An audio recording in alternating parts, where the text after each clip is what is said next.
సరే, ఇప్పుడు ఒకవేళ కాంగ్రెస్ కనుక దాన్ని నిజాయితీగా చేయకపోతే బీజేపీ ఎలా వంతు పాత్ర ప్రతిపక్ష పాత్ర పోషిస్తామండి. ప్రజాప్రతినిధిగా ప్రజలతో నిలుకోబడ్డము.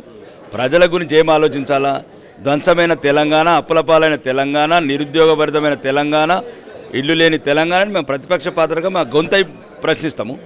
మాకు ప్రజలు ప్రతిపక్షం ఇచ్చారంటే ఇంకా అధికార పార్టీ ఇంకా బ్రహ్మాండంగా ఫైట్ చేస్తాం. అంటే మీరు సిబిఐని డిమాండ్ చేస్తున్నారు స్టేట్లోకి తీసుకురావాలని చెప్పేసి. ఒకవేళ కాంగ్రెస్ అది వినకపోయిన పక్షంలో ఎలా ఉంటుంది ఇక్కడ?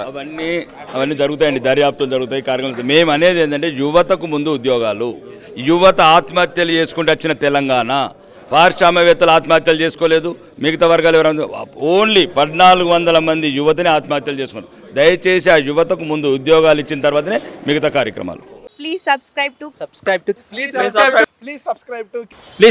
to KTV Telugu. KTV Telugu. KTV Telugu. KTV Telugu.